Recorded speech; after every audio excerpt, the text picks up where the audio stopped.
The famous Andretti name could be coming back to Formula One if an effort to buy a majority stake in Sauber's controlling company is successful.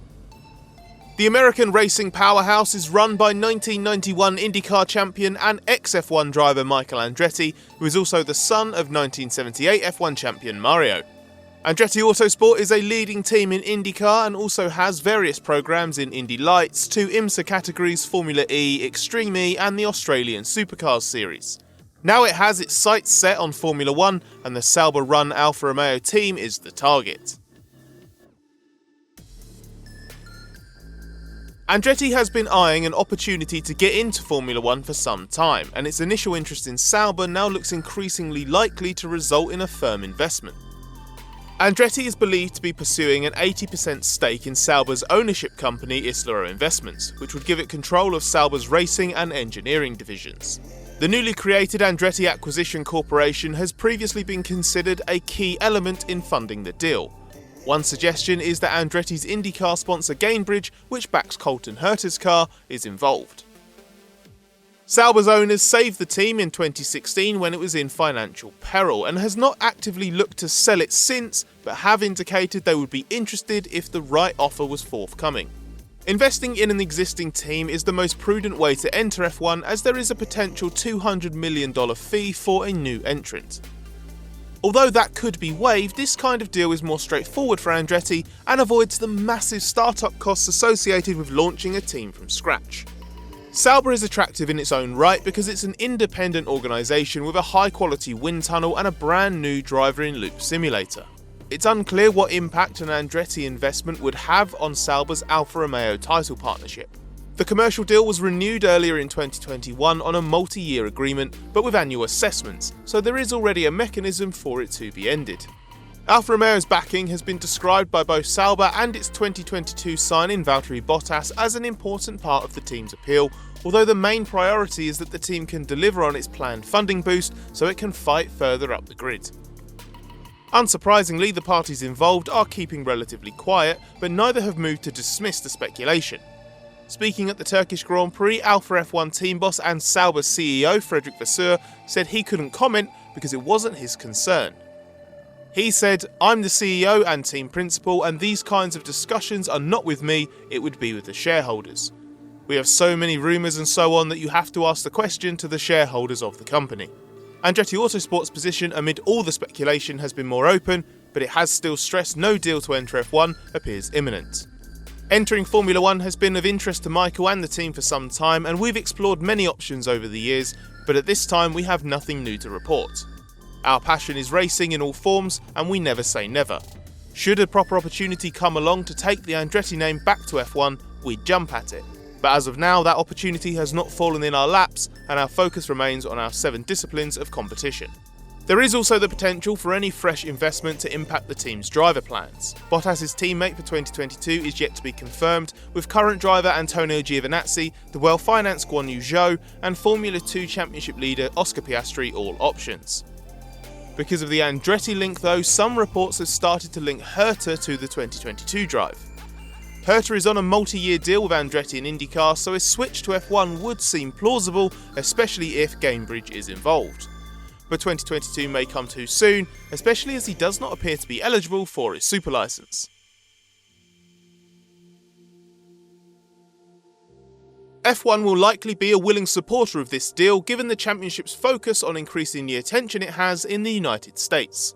A second American race is being added next year in Miami, and a third could be in the offing. And F1 has also previously stressed the desire to have an American driver on the grid again, with Andretti's 21-year-old IndyCar star Herta already a 6-time winner in that series. But this story has caused many to ask a simple question: why would Andretti want to enter F1? It's an indicator of how sustainable the proposition of owning an F1 team is becoming. Seismic changes to F1 make investing in a team more appealing now than at any point in the 21st century. This stretches beyond the growth of F1's footprint through initiatives such as the Netflix Drive to Survive series and expansion of the calendar, although the ever-increasing emphasis on its US presence will be an important factor in Andretti's specific interest. At the heart of it is the financial foundation on which Grand Prix racing operates. The cost cap, introduced this year with a baseline figure of $145 million and $5 million drops scheduled for each of 2022 and 2023, is critical. When the cost cap was first announced for 2021 at its pre-COVID level of $175 million, F1 Supremo Ross Brawn described it as a move to save the teams from themselves. While the cost cap is not absolute given the myriad exceptions, it does contain what teams can spend on what might be called the core business of designing, building and racing two Formula 1 cars. It also has the advantage of being a binding part of the regulations with potential large penalties for transgressors, making it far more robust than previous failures such as the Resource Restriction Agreement first created in 2008. The cost cap doesn't create an entirely level playing field given teams can and will spend well in excess of this, but it is at least a more level playing field than at any other time in Grand Prix history.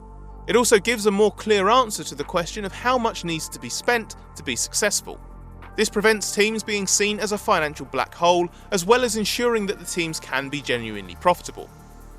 If you can put a realistic price on success, it's far easier to build a credible business plan. The latest Concord Agreement, which sets the commercial terms that binds together the teams, the FIA and Liberty Media, is also far more equitable. The way the team's slice of F1's revenue is split is no longer so imbalanced in favour of the teams that have historically been successful.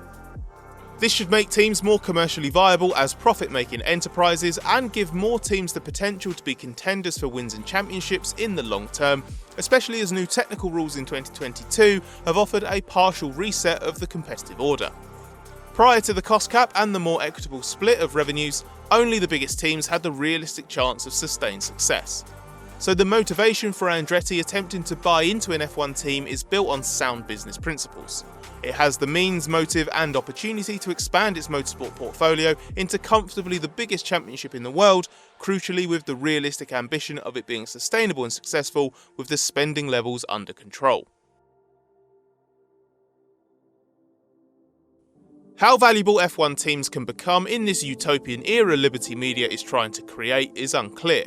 But you only need to look at the major investment being made at Aston Martin and the expectation its owner Lawrence Stroll has that it will eventually pay him back as a sign of how much optimism there is for F1's future. Stroll reckons each team will significantly increase in value in the coming years. He's likened it to how much NFL franchises have grown in the past decade, with many having added billions of dollars to their net worth. On top of that, F1's cost cap is also forcing the larger teams to redeploy resources, both in terms of facilities and personnel, into other activities. The Mercedes Applied Science Division's involvement in the Ineos America's Cup project is an example of this, while Aston Martin's planned technology arm will create commercial opportunities that stretch beyond F1. Some teams have already capitalised on this, including Sauber itself, but there's even greater scope to diversify given F1 is no longer so dangerous a financial black hole. Assessing the value of an F1 team has always been tricky, but various recent deals make it possible to at least work out a rough estimate. Late last year, MSP Sports Capital agreed a deal worth around $250 million for a stake in McLaren Racing that will grow to 33%. The mooted Andretti Sauber deal is around $400 million for 80% of the team's controlling company. So, based on the MSP deal, McLaren Racing, which also includes its IndyCar program, is worth around $750 million. And if the Andretti Sauber deal is in the ballpark expected, then Sauber Motorsport and Engineering have a value of around $500 million. We can compare this to the sale of Williams to Dorilton Capital for around $175 million including debt, and the $140 million that Lawrence Stroll roughly paid for Force India's assets and the bills owed to various creditors.